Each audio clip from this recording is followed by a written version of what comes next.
Hi ಸ್ನೇಹಿತರೆ, KEA ಪರೀಕ್ಷೆಗೆ ಯಾರ್ಯಾರು ತಯಾರಿ ನಡೆಸ್ತಿದ್ರೋ ಅಂತ ಅಭ್ಯರ್ಥಿಗಳು ಎಲ್ಲ ಒಂದು ಅಭ್ಯರ್ಥಿಗಳು ನೋಡಲೇಬೇಕಾದಂತ ವಿಷಯ ಇದೆ ನೋಡಿ. ಯಾಕಪ್ಪ ಅಂತಂದ್ರೆ ಕೆಇಎ ಪರೀಕ್ಷೆಯಲ್ಲಿ ಪ್ರಚಲಿತ ವಿದ್ಯಮಾನಗಳಿಗೆ ಸಂಬಂಧಿಸಿದಂತ ಕ್ವಶನ್ಗಳು ಜಾಸ್ತಿ ಕೇಳ್ತಾ ಇದ್ದಾರೆ. ಅದಕ್ಕಾಗಿ ಈ ಒಂದು ಕರೆಂಟ್ ಅಫೇರ್ಸ್ಗೆ ಸಂಬಂಧಿಸಿದಂತ ಮಾಹಿತಿಯನ್ನು ದಿನನಿತ್ಯ ಪಡಿತಾ ಇರೋಣ. ಓಕೆ, ಯಾರಾದ್ರೂ ಹೊಸಬರಾದ್ರೆ ನಮ್ಮ ಒಂದು ಚಾನಲ್ಗೆ ಸಬ್ಸ್ಕ್ರೈಬ್ ಆಗಿ. ಹಾಗಾದ್ರೆ ಬನ್ನಿ ಸ್ನೇಹಿತರೆ, ಇವತ್ತಿನ ಒಂದು ಕರೆಂಟ್ ಅಫೇರ್ಸ್ ಬಗ್ಗೆ ಸಂಬಂಧಿಸಿದಂತ ಮಾಹಿತಿಯನ್ನು ತಿಳಿದುಕೊಳ್ಳೋಣ. ನೋಡಿ ಸ್ನೇಹಿತರೆ, ಮೊದಲನೇದಾಗಿ ಪ್ರಶ್ನೆ ಕೊಟ್ಟಿದ್ದೇವೆ ನೋಡಿ. ಮೊದಲನೇ ಒಂದು ಪ್ರಶ್ನೆ, ಇತ್ತೀಚೆಗೆ ಬುರ್ಜುಲಿ ಜೋಗು ಪ್ರದೇಶವು ಜೀವ ವೈವಿಧ್ಯತೆ ಪರಂಪರೆ ತಾಣ ಎಂದು ಘೋಷಿಸಲಾಗಿದೆ. ಇದು ಯಾವ ರಾಜ್ಯದಲ್ಲಿ ಕಂಡು ಬರ್ತದೆ ಅಂತ ಕೊಟ್ಟಿದ್ದಾರೆ ನೋಡ್ರಿ. ಈ ಒಂದು ಬುರ್ಜುಲಿ ಜೋಗು ಪ್ರದೇಶ ಓಕೆ ಬಯೋಡಿಸರ್ವ್ ಹಾಟ್ಸ್ಪಾಟ್ ಆಗಿ ಘೋಷಣೆ ಮಾಡಿದ್ದಾರೆ. ಇದು ಯಾವ ಒಂದು ರಾಜ್ಯದಲ್ಲಿ ಕಂಡು ಬರ್ತದೆ ಅಂತ ಕೊಟ್ಟಿದ್ದಾರೆ ಪ್ರಶ್ನೆ. ಇದಕ್ಕೆ ಸರಿಯಾದ ಉತ್ತರ ಏನಪ್ಪಾ ಅಂತಂದ್ರೆ ಆಪ್ಷನ್ಸ್ ಬಿ, ಅಸ್ಸಾಂ ರಾಜ್ಯ. ಅಸ್ಸಾಂ ರಾಜ್ಯದಲ್ಲಿ ಕಂಡು ಬರುವಂತಹ ಬೋರ್ಜಿಲಿ ಜೋಗು ಪ್ರದೇಶವನ್ನು ಏನ್ ಮಾಡಿದ್ದಾರೆ ಅಂದ್ರೆ ಜೀವ ವೈವಿಧ್ಯತೆ ಪರಂಪರೆ ತಾಣ ಎಂದು ಘೋಷಣೆಯನ್ನು ಮಾಡಲಾಗಿದೆ ನೋಡಿ. ನೋಡಿ ಸ್ನೇಹಿತರೆ, ಪರೀಕ್ಷೆಯಲ್ಲಿ ಕೇಳುವಂತ ಸಾಧ್ಯತೆ ಇರ್ತದೆ. ಯಾಕಪ್ಪ ಅಂತಂದ್ರೆ ಕೆಎ ಪರೀಕ್ಷೆಯಲ್ಲಿ ಕೊನೆಯದಾಗಿ 30 ದಿನಗಳ ಕಾಲ ಬಂದಿರುವಂತ ಕರೆಂಟ್ ಅಫೇರ್ಸ್ ಬಗ್ಗೆ ಕೂಡ ಕೇಳಿದ್ದಾರೆ. ಓಕೆ, ಇದಕ್ಕೆ ಸರಿಯಾದ ಉತ್ತರ ಯಾವುದು? ಅಸ್ಸಾಂ ರಾಜ್ಯ ನೋಡಿ. ಇದಕ್ಕೆ ಸಂಬಂಧಿಸಿದಂತ ವಿವರಣೆಯನ್ನು ತಿಳಿದುಕೊಳ್ಳೋಣ. ಓಕೆ, ಅಸ್ಸಾಂನ ಒಂದು ಬುರ್ಜುಲಿ ಜೋಗು ಪ್ರದೇಶವನ್ನು ಹೊಸ ಜೀವ ವೈವಿಧ್ಯತೆ ಪರಂಪರೆ ತಾಣವಾಗಿ ಘೋಷಣೆಯನ್ನು ಮಾಡಲಾಗಿದೆ ನೋಡಿ. ಈ ಒಂದು ಜೈವಿಕ ವೈವಿಧ್ಯತೆಯ ಒಂದು ಕಾಯ್ದೆ 2002ರ ಒಂದು ಸೆಕ್ಷನ್ 37ರ ಅಡಿಯಲ್ಲಿ ರಾಜ್ಯ ಸರ್ಕಾರಗಳು BHS ಗಳನ್ನು ಘೋಷಣೆ ಮಾಡುತ್ತವ. ಓಕೆ, ಯಾವುದು? ಜೈವಿಕ ವೈವಿಧ್ಯತೆ ಕಾಯ್ದೆ 2002 ಸೆಕ್ಷನ್ 37ರ ಅಡಿಯಲ್ಲಿ ಮಾಡ್ತಾರೆ ನೋಡ್ರಿ. ಬಯೋಡಿಸರ್ವ್ ಹಾಟ್ಸ್ಪಾಟ್ ಅಂತ ನಾವು ಕರಿತೇವೆ. ಓಕೆ, ಜೀವ ವೈವಿಧ್ಯ ಪರಂಪರೆ ತಾಣವಾಗಿ ಇತ್ತೀಚೆಗೆ ಈ ಒಂದು ಬುರ್ಜುಲಿ ಜೋಗು ಪ್ರದೇಶವನ್ನು ಘೋಷಣೆ ಮಾಡಿದ್ದಾರೆ. ಅಳಿವಿನಂಚಿನಲ್ಲಿರುವಂತಹ ಅಪರೂಪದ ಪ್ರಭೇದಗಳನ್ನು ರಕ್ಷಿಸುವುದು ಇದರ ಒಂದು ಮುಖ್ಯ ಉದ್ದೇಶವಾಗಿರುತ್ತೆ ನೋಡ್ರಿ. ಓಕೆ, ಇದಕ್ಕೆ ಸಂಬಂಧಿಸಿದಂತ ಸ್ಟ್ಯಾಟಿಕ್ ಜಿಕೆ ಕೂಡ ಲಿಂಕ್ ಅನ್ನು ಮಾಡಲಾಗಿದೆ ನೋಡಿ. ಯಾಕಪ್ಪ ಅಂತಂದ್ರೆ ನ್ಯೂಸ್ ನಲ್ಲಿ ಬಂದಿರುವುದು ಈ ಒಂದು ಮಾಹಿತಿ ಮಾತ್ರ. ಬೊರ್ಜುಲಿ ಒಂದು ಜೋಗು ಪ್ರದೇಶ ಜೀವ ವೈವಿಧ್ಯ ಪರಂಪರೆ ತಾಣ ಎಂದು ಘೋಷಣೆ ಮಾಡಿದ್ದಾರಂತ ನ್ಯೂಸ್ ನಲ್ಲಿ ಬಂದಿತ್ತು. ನಾವೇನ್ ಮಾಡಿದೇವಪ್ಪ ಅಂತಂದ್ರೆ ಅದಕ್ಕೆ ಸಂಬಂಧಿಸಿದಂತ ವಿವರಣೆಯನ್ನು ಕೂಡ ನೀಡಿಗೆಸಿದ ಇಲ್ಲಿ ಸ್ಟ್ಯಾಟಿಕ್ ಜಿಕೆ ಲಿಂಕ್ ಅನ್ನು ಕೂಡ ಇದೆ ನೋಡಿ. ಓಕೆ, ಸ್ಟ್ಯಾಟಿಕ್ ಜಿಕೆ ಲಿಂಕ್ ನಲ್ಲಿ ಭಾರತದ ಮೊದಲ ಒಂದು ಈ ಒಂದು ಬಯೋಡಿಸರ್ವ್ ಹಾಟ್ಸ್ಪಾಟ್ ಯಾವ್ದಪ್ಪ ಅಂತ ನೋಡೋದಾದ್ರೆ ಅದು ಭಾರತ ಮೊಟ್ಟ ಮೊದಲ ಜೀವ ವೈವಿಧ್ಯ ಪರಂಪರೆ ತಾಣ ಯಾವ್ದಂದ್ರೆ ಅದು ನಲ್ಲೂರು ಹುಣಸೆ ತೋಪು. ಇದು ಎಲ್ಲಿ ಕಂಡು ಬರ್ತದೆ ಅಂದ್ರೆ ನಮ್ಮ ಕರ್ನಾಟಕದ ಬೆಂಗಳೂರಿನಲ್ಲಿ ಕಂಡು ಬರ್ತದ. 2007ರಲ್ಲಿ ಇದನ್ನು ಘೋಷಣೆ ಮಾಡಲಾಗುತ್ತದೆ ನೋಡ್ರಿ. ಓಕೆ, ನಲ್ಲೂರು ಹುಣಸೆ ತೋಪು ಏನಪ್ಪಾ ಅಂತಂದ್ರೆ ಬಯೋಡಿಸರ್ವ್ ಹಾಟ್ಸ್ಪಾಟ್ ಆಗಿದೆ ನೋಡಿ. ಕರ್ನಾಟಕದಲ್ಲಿ ಕಂಡು ಬರ್ತದ, ಬೆಂಗಳೂರಿನಲ್ಲಿ. ಓಕೆ, ವಂದಿಸಿ ಬರೆಯಲಿ ಅಥವಾ ಕರ್ನಾಟಕದಲ್ಲಿ ಕಂಡು ಬರುವಂತ ಬಯೋಡಿಸರ್ವ್ ಹಾಟ್ಸ್ಪಾಟ್ ಯಾವ್ದಂತಂದ್ರೆ ಅದು ನಲ್ಲೂರು ಹುಣಸೆ ತೋಪಾಗಿದೆ ನೋಡಿ. ಅದೇ ರೀತಿಯಾಗಿ ಕರ್ನಾಟಕದ ಇತರೆ ಪ್ರಮುಖ ತಾಣಗಳು ಕೂಡ ನೋಡಬಹುದು ನಾವು. ಬೆಂಗಳೂರಿನಲ್ಲಿ ಕಂಡು ಬರುವಂತ GKVK ಕ್ಯಾಂಪಸ್, ಚಿಕ್ಕಮಗಳೂರಿನಲ್ಲಿ ಇರುವಂತ ಒಗರೇಖಾನ್ ಮುಂತಾದ ಒಂದು ಕರ್ನಾಟಕದ ಪ್ರಮುಖ ಜೈವಿಕ ತಾಣಗಳು ಕಂಡು ಬರ್ತವ. ಓಕೆ, ನೆಕ್ಸ್ಟ್ ನ್ಯೂಸ್ಗೆ ಹೋಗೋಣ. ನೆಕ್ಸ್ಟ್ ನ್ಯೂಸ್ ನೋಡೋಣ ಸ್ನೇಹಿತರೆ. ನರೇಗಾ ಯೋಜನೆಗೆ ಬದಲಾಗಿ ಕೇಂದ್ರ ಸರ್ಕಾರ ತಂದಿರುವಂತಹ ಹೊಸ ಗ್ರಾಮೀಣ ಉದ್ಯೋಗ ಖಾತ್ರಿ ಯೋಜನೆಯ ಹೆಸರೇನಂತ ಕೊಟ್ಟಿದ್ದಾರೆ. ಇತ್ತೀಚೆಗೆ ಏನ್ ಮಾಡ್ತಾ ಇದಾರಪ್ಪ ಅಂತಂದ್ರೆ ನರೇಗಾ ಎಂಬ ಒಂದು ಯೋಜನೆಯನ್ನು ಬದಲಾವಣೆ ಮಾಡಿದ್ದಾರೆ ನೋಡ್ರಿ. ಇದ್ರ ಮೇಲೆ ಸ್ಟಾರ್ ಮಾರ್ಕ್. ಯಾಕಪ್ಪ ಅಂತಂದ್ರೆ ಪರೀಕ್ಷೆಯಲ್ಲಿ ಕೇಳುವಂತ ಸಾಧ್ಯತೆ ಹೆಚ್ಚಾಗಿರ್ತದೆ. ಯಾಕಂದ್ರೆ ಈ ಒಂದು ಯೋಜನೆ ಮೇಲೆ ಪರೀಕ್ಷೆಯಲ್ಲಿ ಕೇಳ್ತಾರೆ. ಅಂದ್ರೆ ನರೇಗಾ MG ನರೇಗಾ ಅಂತ ಕರಿತೀವಲ್ಲ, ಆ ಒಂದು ನರೇಗಾದಲ್ಲಿ ಕೇಂದ್ರ ಸರ್ಕಾರ ಏನ್ ಮಾಡಿದೆ ಅಂದ್ರೆ ಅದನ್ನು ಹೊಸ ಗ್ರಾಮೀಣ ಉದ್ಯೋಗ ಖಾತ್ರಿ ಯೋಜನೆಯನ್ನು ಬದಲಾವಣೆ ಮಾಡಿದೆ. ಹೆಸರು ಏನಂತ ಕೊಟ್ಟಿದ್ದಾರೆ ಇಲ್ಲಿ. ಇದಕ್ಕೆ ಸರಿಯಾದ ಉತ್ತರ ಆಪ್ಷನ್ ಸಿ ನೋಡಿ, ವಿಬ್ಜಿ ರಾಮ್ಜಿ ಕಾಯ್ದೆ 2025. ಓಕೆ, ನರೇಗಾ ಅಂತ ಇದ್ದದ್ದು ಏನ್ ಮಾಡಿದ್ದಾರೆ ಅಂದ್ರೆ ಈಗ ವಿಬ್ಜಿ ರಾಮ್ಜಿ ಕಾಯ್ದೆ ಆಗಿದೆ. ವಿಬ್ಜಿ ರಾಮ್ಜಿ ಅಂತ ಬದಲಾವಣೆ ಮಾಡಿದ್ದಾರೆ ನೋಡ್ರಿ. ಇದೊಂದು ಏನಪ್ಪಾ ಅಂತಂದ್ರೆ ಕೂಲಿ ಕಾರ್ಮಿಕರಿಗೆ ಕೆಲಸ ನೀಡೋದಾಗಿರ್ತದೆ. ಇಲ್ಲಿ ನೋಡಬಹುದು ನಾವು ರೈಟ್ ಸೈಡ್ ಅಲ್ಲಿ ಆ ಒಂದು ಕೆಲಸದ ಒಂದು ಅಭ್ಯರ್ಥಿಗಳು ಯಾವ ರೀತಿಯಾಗಿ ಕೆಲಸ ಮಾಡ್ತಿದ್ದಾರೆ. ಹಳೆಯ ನರೇಗಾ ಯೋಜನೆ ಬದಲಿಗೆ 2025ರಲ್ಲಿ ವಿಬ್ಜಿ ರಾಮ್ಜಿ ಕಾಯ್ದೆಯನ್ನು ಜಾರಿಗೆ ಬರಲಿದೆ ನೋಡಿ.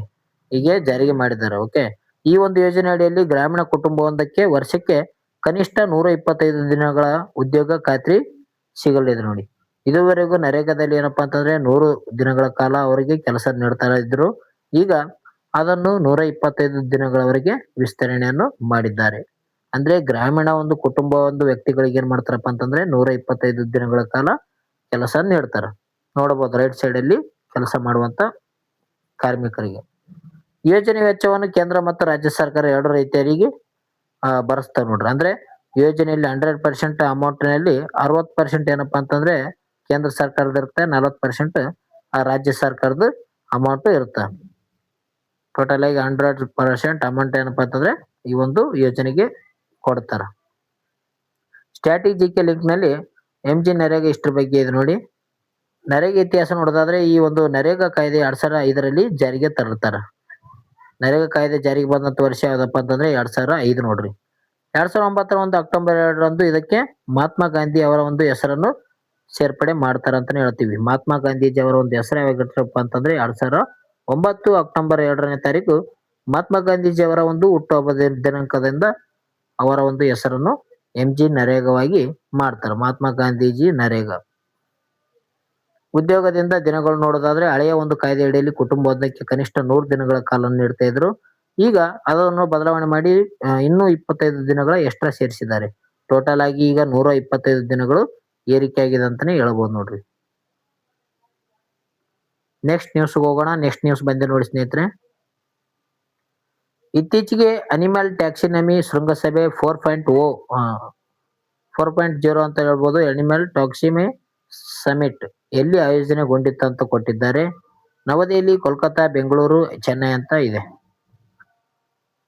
ಈ ಒಂದು ಪ್ರಶ್ನೆಗೆ ಸರಿಯಾದ ಉತ್ತರ ಆಪ್ಷನ್ಸ್ ಬಿ ನೋಡಿ, ಕೋಲ್ಕತ್ತಾದಲ್ಲಿ ಈ ಒಂದು ಸಮಿಟ್ ನಡೆದದ.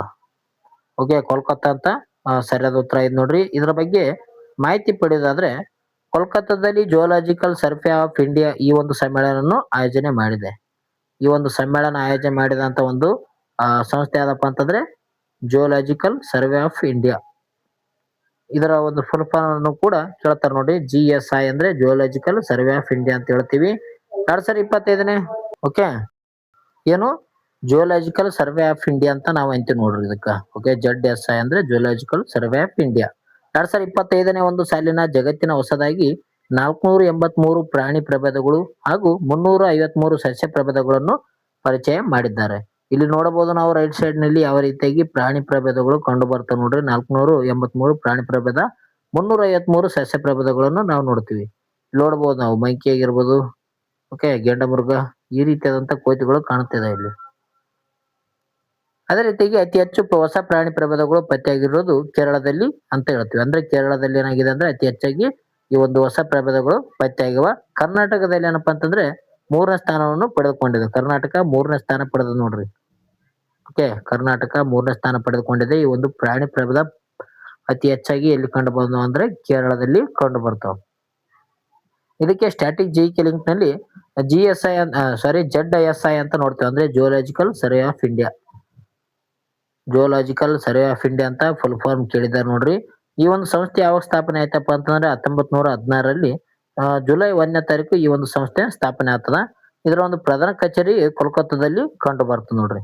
ಇದರ ಒಂದು ಪ್ರಮುಖ ಉದ್ದೇಶ ಏನಪ್ಪಾ ಅಂತಂದ್ರೆ ಭಾರತದಂತ ಪ್ರಾಣಿ ಸಂಕುಲದ ಒಂದು ಸಮೀಕ್ಷೆ ಮಾಡೋದಾಗಿರ್ಬೋದು, ಪರಿಶೋಧನೆ ಮತ್ತು ಸಂಶೋಧನೆಯನ್ನು ಕೈಗೊಳ್ಳುವುದು ಹಾಗೂ ವರದಿ ನೀಡುವುದು ಇದರ ಒಂದು ಮುಖ್ಯ ಕಾರ್ಯ ಆಗಿದೆ ನೋಡಿ. ಜಿಯೋಲಾಜಿಕಲ್ ಸರ್ವೆ ಆಫ್ ಇಂಡಿಯಾದ ಒಂದು ಕಾರ್ಯ. ಓಕೆ, ಇದರ ಫುಲ್ ಫಾರ್ಮ್ ನೆನಪಿರಲಿ. ನೆಕ್ಸ್ಟ್ ನ್ಯೂಸ್ ನೋಡೋಣ. ಮುಂದಿನ ನ್ಯೂಸ್ ಏನಿದೆಪ್ಪ ಅಂತಂದ್ರೆ ಇತ್ತೀಚೆಗೆ ಸ್ಪುತಿ ಸಿಬ್ ಕಾರ್ಡ್ ಸೇರಿದಂತೆ 8 ಉತ್ಪನ್ನಗಳಿಗೆ ಭೌಗೋಳಿಕ ಸೂಚ್ಯಂಕ ಅಂದ್ರೆ GI ಟ್ಯಾಗ್ ಅಂತ ಹೇಳ್ತೀವಿ, ಅದು ಲಭಿಸಿದೆ.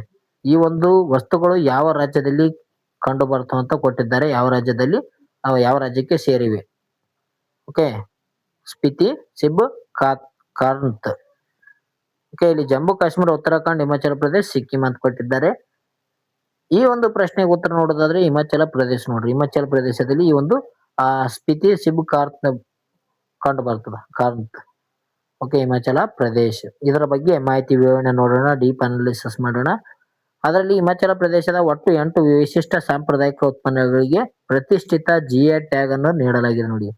GI ಟ್ಯಾಗ್ ಮೇಲೆ ಪ್ರಶ್ನೆ ಕೇಳುವಂತ ಸಾಧ್ಯತೆ ಇರ್ತದೆ. ಯಾಕಪ್ಪ ಅಂತಂದ್ರೆ ಪ್ರತಿಯೊಂದು ಜಿಯೋಗ್ರಾಫಿಕಲ್ ಇಂಡಿಕೇಟ್ ಅಂತ ನಾವು ಕರಿತೇವೆ ನೋಡ್ರಿ. ಓಕೆ, ಪ್ರಮುಖವಾಗಿದೆ. ಇದರಲ್ಲಿ 8 ವಿಶಿಷ್ಟ ಸಾಂಪ್ರದಾಯಿಕ ಉತ್ಪನ್ನಗಳಿಗೆ ಹಿಮಾಚಲ ಪ್ರದೇಶದಲ್ಲಿ ನೀಡಲಾಗಿದೆ. ಇದರಲ್ಲಿ ಪ್ರಮುಖ ಯಾವ್ದಪ್ಪ ಅಂತಂದ್ರೆ ಅದು ಸ್ಪಿತಿ ಸಿಬ್ ಕಾರ್ನ್ತ್. ಓಕೆ, ಇದು ಒಂದು ಬಗೆಯ ಒಂದು ಹಣ್ಣಾಗಿದೆ ನೋಡಿ. ಅದೇ ರೀತಿಯಾಗಿ ಚಂಬಾ, ಮೆಟಲ್ ಹಾರ್ಟ್, ಇದೊಂದು ಲೋಹದ ಕಲೆ ಆಗಿದೆ. ಅದೇ ರೀತಿ ಕಿನ್ನೌರಿ ಟೋಪಿ ಅಂತ ನಾವು ಹೇಳ್ತೀವಿ. ಇದೊಂದು ಟೋಪಿ ಕ್ಯಾಪ್. ನೋಡಬಹುದು ಇಲ್ಲಿ ರೈಟ್ ಸೈಡ್ ಅಲ್ಲಿ ಕಾಣ್ತಾ ಇದೆ ನೋಡಿ ಯಾವ ರೀತಿಯಾಗಿ ಈ ಒಂದು ಕಿನ್ನೌರಿ ಟೋಪಿ ಕಾಣ್ತಾ ಇದೆ. ಇದರಿಂದ ಸ್ಥಳೀಯ ಕುಶಲಕರ್ಮಿಗಳಿಗೆ ಮಾರುಕಟ್ಟೆಯಲ್ಲಿ ಹೆಚ್ಚಿನ ಒಂದು ಬೆಲೆ ಮತ್ತು ಮಾನ್ಯತೆ ಸಿಗಲಿದೆ ಅಂತ ಕೂಡ ನಾವು ಹೇಳಬಹುದು. ಓಕೆ, ಇದಕ್ಕೆ ಸಂಬಂಧಿಸಿದಂತ ಸ್ಟ್ಯಾಟಿಕ್ ಜಿಕೆಯಲ್ಲಿ ಜಿಐ ಟ್ಯಾಗ್ಸ್ ಬಗ್ಗೆ ನೋಡಿಕೊಳ್ಳೋಣ. ಜಿಐ ಟ್ಯಾಗ್ ಅಂದ್ರೆ ಏನಪ್ಪಾ ಅಂತಂದ್ರೆ ಇದೊಂದು ಭೌಗೋಳಿಕ ಸೂಚ್ಯಂಕ ಅಂತ ಕರೀತಾರೆ. ಅಂದ್ರೆ ಜಿಯೋಗ್ರಾಫಿಕಲ್ ಇಂಡಿಕೇಶನ್ ಆಫ್ ಗೂಡ್ಸ್ ಅಂತ ಕರೀತಾರೆ. ಈ ಗುಡ್ಸ್ ಈ ಒಂದು ಕಾಯ್ದೆ ಏನಪ್ಪಾ ಅಂತಂದ್ರೆ 1999ರಲ್ಲಿ ಭಾರತದಲ್ಲಿ ಜಾರಿ ಮಾಡ್ತಾರ. ಯಾವಾಗ ಜಿಐ ಟ್ಯಾಗ್ ಕಾಯ್ದೆಯನ್ನು ಜಾರಿ ಮಾಡಿದಂತ ವರ್ಷ 1999. ಪ್ರಥಮ ಉತ್ಪನ್ನ ಮತ್ತು ಮಾನ್ಯತೆ ನೀಡಿದಂತ ಯಾವ್ದಕ್ಕಪ್ಪ ಅಂತಂದ್ರೆ ಡಾರ್ಜಿಲಿಂಗ್ ಟೀ ನೋಡಿ. ಭಾರತದಲ್ಲಿ ಜಿಐ ಟ್ಯಾಗ್ ಪಡೆದಂತ ಮೊದಲ ಉತ್ಪನ್ನ ಯಾವ್ದಂತ ಪರೀಕ್ಷೆಯಲ್ಲಿ ಕೇಳಿದಂತ ಸಂದರ್ಭದಲ್ಲಿ ಅದು ಡಾರ್ಜಿಲಿಂಗ್ ಟೀ. ಇದಕ್ಕೆ 2004ರಲ್ಲಿ ಮಾನ್ಯತೆ ನೀಡ್ತಾರ. ಜಿಐ ಟ್ಯಾಗ್ 10 ವರ್ಷಗಳಿಗೆ ಮಾನ್ಯತೆ ಇರ್ತದೆ ನೋಡ್ರಿ. ಈ ಒಂದು ಜಿಐ ಟ್ಯಾಗ್ ಪಡೆದಂತ ಒಂದು ಯಾವುದೇ ಒಂದು ವಸ್ತು ಏನಪ್ಪಾ ಅಂತಂದ್ರೆ 10 ವರ್ಷಗಳ ಕಾಲ ಭೌಗೋಳಿಕ ಸೂಚ್ಯಂಕವನ್ನು ಹೊಂದಿರ್ತದ. ಓಕೆ, ಇದ ಒಂದು ಅಂತಾರಾಷ್ಟ್ರೀಯ ಮಾರುಕಟ್ಟೆಯಲ್ಲಿ ಇದಕ್ಕೆ ಬೆಂಬಲ ಸಿಗುತ್ತದ. ಓಕೆ, ಜಿಐ ಟ್ಯಾಗ್ ಪಡೆದ್ರೆ ಡಾರ್ಜಿಲಿಂಗ್ ಟೀ ಇದು ಮೊದಲ ಬಾರಿಗೆ ಪಡೆದಂತ ಜಿಐ ಟ್ಯಾಗ್ ವಸ್ತು. ನೆಕ್ಸ್ಟ್ ನ್ಯೂಸ್ ನೋಡೋಣ. 2026ರ US India strategical partnership programme ನ ಒಂದು ನಾಯಕತ್ವ ಪ್ರಶಸ್ತಿ ಯಾರಿಗೆ ಒಲಿದಿದೆ ಅಂತ ಕೊಟ್ಟಿದ್ದಾರೆ. Okay, India strategic partnership programme ನ ಒಂದು ನಾಯಕತ್ವ ಪ್ರಶಸ್ತಿ ಯಾರು ಪಡೆದುಕೊಂಡರ? ಇದಕ್ಕೆ ಸರಿಯಾದ ಉತ್ತರ ನೋಡೋದಾದ್ರೆ ಸುನಿಲ್ ಭಾರತಿ ಮಿತ್ತಲ್ ಅವರು ಈ ಒಂದು ಪ್ರಶಸ್ತಿಯನ್ನು ಪಡೆದುಕೊಂಡಿದ್ದಾರೆ ನೋಡ್ರಿ.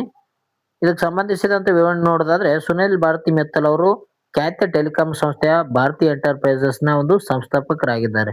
ಏರ್ಟೆಲ್ ನ ಒಂದು ಸಂಸ್ಥಾಪಕರಾಗಿದ್ದಾರೆ ನೋಡ್ರಿ ಇವರು.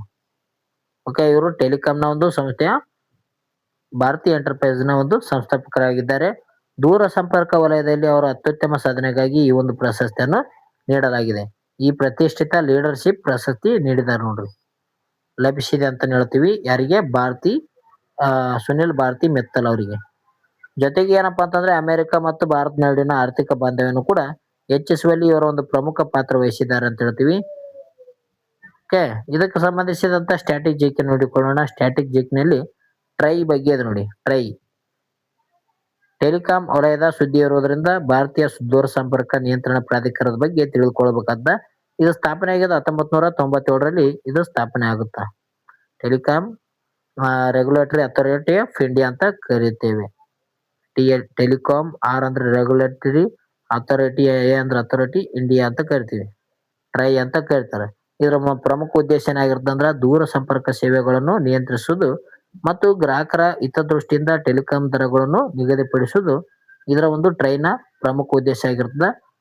ಟಿ ಅಂದ್ರೆ ಟೆಲಿಕಾಂ, ಆರ್ ಅಂದ್ರೆ ರೆಗ್ಯುಲೇಟರಿ, ಎ ಅಂದ್ರೆ ಅಥಾರಿಟಿ ಆಫ್ ಇಂಡಿಯಾ ಅಂತ ನಾವು ಕರಿತೀವಿ. ಐ ಅಂದ್ರೆ ಇಂಡಿಯಾ. ಓಕೆ, ಇದರ ಫುಲ್ ಫಾರ್ಮ್ ಕೇಳಿದ್ರು ಅದಕ್ಕಾಗಿ ಹೇಳ್ತಿದ್ರು. ಹಾಗಾದ್ರೆ ಟೆಲಿಕಾಂ ಟ್ರೈನ ಒಂದು ಪ್ರಸ್ತುತ ಮುಖ್ಯಸ್ಥರು ಯಾರಿದ್ದಾರಂತ ನೀವು ಏನ್ ಮಾಡ್ಬೇಕಂದ್ರೆ ಕಮೆಂಟ್ ಮಾಡಿ. ಮುಖ್ಯಸ್ಥರು ಯಾರು? ಟೆಲಿಕಾಂ ರೆಗ್ಯುಲೇಟರಿ ಆಫ್ ಇಂಡಿಯಾದ ಒಂದು ಮುಖ್ಯಸ್ಥರು ಯಾರಂತ ಕಮೆಂಟ್ ಮಾಡಿ. ನೆಕ್ಸ್ಟ್, ಪರಿಸರ ಸಂರಕ್ಷಣೆ ನಿಟ್ಟಿನಲ್ಲಿ ಅಂತಾರಾಷ್ಟ್ರೀಯ ಪ್ಲಾಸ್ಟಿಕ್ ಬ್ಯಾಗ್ ಮುಕ್ತ ದಿನವನ್ನು ಯಾವಾಗ ಆಚರಿಸಲಾಗುತ್ತದೆ ಅಂತ ಕೊಟ್ಟಿದ್ದಾರೆ. ಅಂತಾರಾಷ್ಟ್ರೀಯ ಪ್ಲಾಸ್ಟಿಕ್ ಬ್ಯಾಗ್ ಮುಕ್ತ ದಿನ. ಇದಕ್ಕೆ ಸರಿಯಾದ ಉತ್ತರ ನೋಡೋದಾದ್ರೆ ಜೂನ್ ಜುಲೈ 3 ನೋಡ್ರಿ. ಓಕೆ, ಸರಿ ಜೂನ್ ಅನ್ಕೊಂಡೆ. ಜುಲೈ 3ನೇ ತಾರೀಕು ಏನಪ್ಪಾ ಅಂತಂದ್ರೆ ಈ ಒಂದು ಪ್ಲಾಸ್ಟಿಕ್ ಬ್ಯಾಗ್ ಮುಕ್ತ ದಿನವನ್ನು ಆಚರಣೆ ಮಾಡುತ್ತಾರೆ. ಜುಲೈ 3. ಅದೇ ರೀತಿಯಾಗಿ ಸೆಪ್ಟೆಂಬರ್ 16 ಏನಂದ್ರೆ ಓಝೋನ್ ದಿನವನ್ನು ಆಚರಣೆ ಮಾಡ್ತಾರ. ಓಝೋನ್ ದಿನ ಯಾವಾಗ? ಸೆಪ್ಟೆಂಬರ್ 16. ಜೂನ್ 5 ಏನಪ್ಪಾ ಅಂತಂದ್ರೆ ಪರಿಸರ ದಿನ ಆಗಿದೆ ನೋಡಿ. ಪರಿಸರ ದಿನ ಆಗಿದೆ ಇದು ಜೂನ್ 5. ಆಗಸ್ಟ್ 12 ವಿಶ್ವ ಆನೆ ದಿನ. ವಿಶ್ವ ಆನೆ ದಿನ ಅಂತ ನಾವು ಕರಿತೀವಿ. ಓಕೆ, ಈ ರೀತಿಯಾಗಿ ಗೊತ್ತಿರ್ಬೇಕಾದ. ಇಲ್ಲಿ ಜುಲೈ 3 ಏನಪ್ಪಾ ಅಂತಂದ್ರೆ ಪ್ಲಾಸ್ಟಿಕ್ ಬ್ಯಾಗ್ ಮುಕ್ತ ದಿನ ಅಂತ ಆಚರಣೆ ಮಾಡ್ತಾರ. ನ್ಯೂಸ್ ಅಲ್ಲಿ ಬಂದಿತ್ತು ನೋಡ್ರಿ. ಪ್ಲಾಸ್ಟಿಕ್ ಮಾಲಿನ್ಯದ ಒಂದು ಭೀಕರತೆ ಬಗ್ಗೆ ಜಾಗತಿಕವಾಗಿ ಒಂದು ಜಾಗೃತಿ ಮೂಡಿಸಲು ಪ್ರತಿ ವರ್ಷ ಏನ್ ಮಾಡ್ತಾರಂದ್ರೆ ಜುಲೈ 3ರಂದು ಈ ಒಂದು ದಿನವನ್ನು ಆಚರಣೆ ಮಾಡ್ತಾರ. Say no to plastic bags ಅಂತ ಇಲ್ಲಿ ನೋಡ್ಬೋದು ನಾವು. ಪ್ಲಾಸ್ಟಿಕ್ ಬ್ಯಾಗ್ ಮುಕ್ತ ಮಾಡಿಗೆಸಿಂದ ಬೇರೆ ರೀತಿಯಾದಂತ ಒಂದು ಬ್ಯಾಗ್ ಅನ್ನು ರೆಡಿ ಮಾಡಿದ್ದಾರೆ. ಸಿಂಗಲ್ ಯೂಸ್ ಅಂತ ಕೊಟ್ಟಿದ್ದಾರೆ. ಅಂದ್ರೆ ಪ್ಲಾಸ್ಟಿಕ್ ಕ್ಯಾರಿ ಬ್ಯಾಗ್ ಗಳ ಒಂದು ಬಳಕೆಯನ್ನು ಸಂಪೂರ್ಣವಾಗಿ ತಡೆಯುವುದು ಇದರ ಒಂದು ಮುಖ್ಯ ಉದ್ದೇಶ ಆಗಿರುತ್ತೆ ನೋಡ್ರಿ. ಓಕೆ, ಒಮ್ಮೆ ಮಾತ್ರ ಈ ಒಂದು ಬಳಕೆ ಮಾಡಬೇಕಾಗಿರುತ್ತೆ. ಇದಕ್ಕೆ ಸ್ಟ್ಯಾಟಿಕ್ ಜಿಕೆ ಲಿಂಕ್ ನೋಡೋಣ. ಪ್ಲಾಸ್ಟಿಕ್ ನಿಷೇಧ ಬಗ್ಗೆ ನೋಡೋದಾದ್ರೆ ಭಾರತ ಸರ್ಕಾರವು ಜುಲೈ 1, 2022 ಏನ್ ಮಾಡ್ತಾರೆ ಅಂದ್ರೆ ದೇಶದಾದ್ಯಂತ ಸಿಂಗಲ್ ಯೂಸ್ ಪ್ಲಾಸ್ಟಿಕ್ ಅನ್ನು ಸಂಪೂರ್ಣವಾಗಿ ನಿಷೇಧ ಮಾಡಿದೆ. ಅದೇ ರೀತಿಯಾಗಿ ಮೈಕ್ರೋ ಪ್ಲಾಸ್ಟಿಕ್ ಅಪಾಯ ನೋಡಿದೆ. ಮೈಕ್ರೋ ಪ್ಲಾಸ್ಟಿಕ್ ನಿಂದ ಅಪಾಯ ಏನೇನಿದೆ ಅಂತ ನೋಡೋಣ. ಪ್ಲಾಸ್ಟಿಕ್ ನೈಸರ್ಗಿಕವಾಗಿ ಕೊಳೆಯನ್ನು 106 ವರ್ಷಗಳ ಬೇಕು ಅಂದ್ರೆ ಕೊಳೆಯಲು ಆಗಿ ನೋಡಿ. ಓಕೆ, ಒಂದು ಪ್ಲಾಸ್ಟಿಕ್ ಏನಪ್ಪಾ ಅಂತಂದ್ರೆ ಭೂಮಿ ಮೇಲೆ ಬಿದ್ದಂತ ಸಂದರ್ಭದಲ್ಲಿ ಅದು ಕೊಳತು ಹೋಗ್ಬೇಕಂದ್ರೆ ಏನ್ ಬೇಕು, 106 ವರ್ಷ ಬೇಕಾಗ್ತದ. ಓಕೆ, ಅದು ಕೊಳತು ಹೋಗಲ್ಲ ಜಲ್ದಿ. ಇದು ಒಂದು ಒಡೆದ ಮೈಕ್ರೋ ಪ್ಲಾಸ್ಟಿಕ್ ಆಗಿ ನಮ್ಮ ಒಂದು ಆಹಾರ ಸರಪಳಿಯನ್ನು ಸೇರಿಸುತ್ತೆ ಅಂತ ಕೇಳಬಹುದು. ಅಂದ್ರೆ ನಾವು ಯಾವುದೇ ಒಂದು ಪ್ರಾಣಿ ಏನಪ್ಪಾ ಅಂತಂದ್ರೆ ಈ ಒಂದು ಭೂಮಿ ಮೇಲೆ ಬಿದ್ದಿರುವಂತ ಒಂದು ಪ್ಲಾಸ್ಟಿಕ್ ಅನ್ನ ತಿಂದಂತ ಸಂದರ್ಭದಲ್ಲಿ ಏನಾಗುತ್ತೆ, ಆ ಒಂದು ಪ್ರಾಣಿ ಒಂದು ಹೊಟ್ಟೆ ಒಳಗೆ ಸೇರುತ್ತಾರೆ. ಅದರಿಂದ ಆ ಒಂದು ಪ್ರಾಣಿ ಸತ್ತೋಗುತ್ತೆ. ನೆಕ್ಸ್ಟ್ ನ್ಯೂಸ್ ಇದೆ ನೋಡಿ. ಐತಿಹಾಸಿಕ ಜ್ಯೇಷ್ಠ ವರ್ಣ ಮಹಾವೀರ ಬೌದ್ಧ ವ್ಯವಹಾರದ ಒಂದು ಸಂರಕ್ಷಣೆಗಾಗಿ ಯುನೆಸ್ಕೋ ಅವಾರ್ಡ್ ಆಫ್ ಮೆರಿಟ್ ಪ್ರಶಸ್ತಿಯನ್ನು ಪಡೆದುಕೊಂಡಿದೆ. ಯಾವುದು? ಜ್ಯೇಷ್ಠ ವರ್ಣ ಮಹಾವೀರ. UNESCO award of the merit ಪ್ರಶಸ್ತಿ ಯಾವ್ದು ಪಡೆದುಕೊಂಡಿದೆ ಅಂದ್ರೆ ಜ್ಯೇಷ್ಠ ವರ್ಣ ಮಹಾವೀರ ಬೌದ್ಧ ವಿವಾಹ ಪಡೆದುಕೊಂಡಿದೆ. ಹಾಗಾದ್ರೆ ಈ ಒಂದು ಜ್ಯೇಷ್ಠ ವರ್ಣ ಮಹಾವೀರ ಬೌದ್ಧ ವಿವಾಹ ಕಂಡು ಬರುವಂತ ದೇಶ ಯಾವ್ದಂತ ಕೊಟ್ಟಿದ್ದಾರೆ. ಎಲ್ಲಿ ಕಂಡು ಬರ್ತದಂತ ಇಲ್ಲಿ ಕೊಟ್ಟಿದ್ದಾರೆ. ಭಾರತ, ಭೂತಾನ್, ಶ್ರೀಲಂಕಾ, ನೇಪಾಳ ಅಂತ ಕೊಟ್ಟಿದ್ದಾರೆ. ನಾವು ನೋಡೋದಾದ್ರೆ ಅಂದ್ರೆ ಬುದ್ಧ ಜನಿಸಿದಂತ ಒಂದು ಪ್ರದೇಶ ಯಾವ್ದಂತ ನಮ್ಗೆ ಗೊತ್ತಿರ್ಬೇಕಾಗ್ತದೆ ಮೊದಲು. ಅಂದ್ರೆ ಬೌದ್ಧ ಚಾಪ್ಟರ್ ಬಗ್ಗೆ ಸರಿಯಾದ ರೀತಿಯಲ್ಲಿ ತಿಳಿದುಕೊಂಡಂತ ಸಂದರ್ಭದಲ್ಲಿ ಈ ಒಂದು ಪ್ರಶ್ನೆ ಬಂತಂದ್ರೆ ಹಾಕೋದು ಸುಲಭ ಆಗ್ತದೆ. ಓಕೆ, ಇದಕ್ಕೆ ಸರಿಯಾದ ಉತ್ತರ ಯಾವ್ದಂದ್ರೆ ನೇಪಾಳ ನೋಡ್ರಿ. ನೇಪಾಳದ ಲುಂಬಿನಿ ವನದಲ್ಲಿ ಬುದ್ಧ ಜನಿಸ್ತಾನ. ಓಕೆ, ನೇಪಾಳ ಸರಿಯಾದ ಉತ್ತರ ಇದು ನೋಡ್ರಿ. ನೇಪಾಳದ ಒಂದು ಲಲಿತಪುರದಲ್ಲಿರುವಂತ ಅತ್ಯಂತ ಹಳೆಯಾದಂತ ಐತಿಹಾಸಿಕ ಜ್ಯೇಷ್ಠ ವರ್ಣ ಮಹಾವೀರನ ಬೌದ್ಧ ವಿಹಾರ ಇದಾಗಿದೆ ಅಂತ ಹೇಳ್ತೀವಿ. ಇದರ ಒಂದು ಅತ್ಯುತ್ತಮ ಜೀರ್ಣೋದ್ಧಾರ ಮತ್ತು ಸಾಂಸ್ಕೃತಿಕ ಸಂರಕ್ಷಣೆಗಾಗಿ ಯುನೆಸ್ಕೋ ಏಷ್ಯಾ ಪೆಸಿಫಿಕ್ ಪರಂಪರೆ ಪ್ರಶಸ್ತಿಯನ್ನು ನೀಡಲಾಗಿದೆ. ಓಕೆ, ಅವಾರ್ಡ್ ಆಫ್ ಮೆರಿಟ್ ಅಂತ ನಾವು ಕರಿತೀವಿ. ಈ ಒಂದು ಪ್ರಶಸ್ತಿ ಯಾವ್ದು ಪಡೆದುಕೊಂಡಿದೆ ಅಂದ್ರೆ ನೇಪಾಳದಲ್ಲಿ ಕಂಡು ಬರುವಂತಹ ಜ್ಯೇಷ್ಠ ವರ್ಣ ಮಹಾವೀರ ಬೌದ್ಧ ವಿಹಾರ. ಸ್ಟ್ರಾಟಜಿಕ್ ಲಿಂಕ್ ನೋಡೋಣ. ಇದಕ್ಕೆ ಸಂಬಂಧಿಸಿದಂತೆ ಯುನೆಸ್ಕೋದ ಬಗ್ಗೆ ತಿಳಿದುಕೊಳ್ಳುತ್ತೇವೆ. United Nation educational, scientific and cultural organisation ಅಂತ ನಾವು ಕರಿತೀವಿ. ಓಕೆ, ಇದರ ಬಗ್ಗೆ ಫುಲ್ ಫಾರ್ಮ್ ಕೇಳಿದ್ದಾರೆ ನೋಡ್ರಿ. ಯುನೈಟೆಡ್ ನೇಷನ್ ಒಂದು ಎಜುಕೇಶನಲ್, ಸೈಂಟಿಫಿಕ್ ಅಂಡ್ ಮತ್ತು ಕಲ್ಚರಲ್ ಒಂದು ಆರ್ಗನೈಸೇಷನ್ ಅಂತ ಕರೀತಾರೆ. ಇದು ಯುನೆಸ್ಕೋ ಅಂತ ನಾವು ಹೇಳ್ತೀವಿ. ಅಂದ್ರೆ ವಿಶ್ವಸಂಸ್ಥೆಯ ಶೈಕ್ಷಣಿಕ, ವೈಜ್ಞಾನಿಕ ಮತ್ತು ಸಾಂಸ್ಕೃತಿಕ ಸಂಸ್ಥೆ ಎಂದು ಯುನೆಸ್ಕೋ ಅಂತ ಕರೀತಾರೆ. ಇದು ಯಾವಾಗ ಸ್ಥಾಪನೆ ಆಗಿದೆ ಅಂದ್ರೆ 1945 ನವೆಂಬರ್ 16ರಂದು ಸ್ಥಾಪನೆ ಆಗುತ್ತಾ.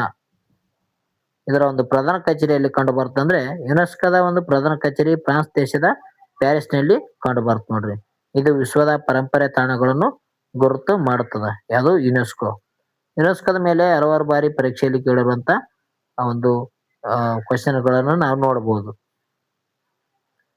ಕೊನೆಯದಾಗಿ ಪ್ರಮುಖ ಆನ್ಲೈನರ್ ಸುದ್ದಿಗಳಿದೆ ನೋಡಿ. ಹೊಸ ಪ್ರಭೇದ ಪತ್ತೆಯಾಗಿದೆ ಇತ್ತೀಚೆಗೆ. ಮಹಾರಾಷ್ಟ್ರದ ಒಂದು ರಾಜ್ಯದಲ್ಲಿ ಕೆನ್ಸೋಕರ್ ಅಗ್ನಿ ಎಂಬ ಒಂದು ಹೊಸ ಕೀಟ ಪ್ರಭೇದ ಪತ್ತೆಯಾಗಿದೆ. ಕೆನ್ಸೋಕರ್ ಅಗ್ನಿ ಎಂಬುದು ಒಂದು ಕೀಟ ಆಗಿದೆ ನೋಡಿ.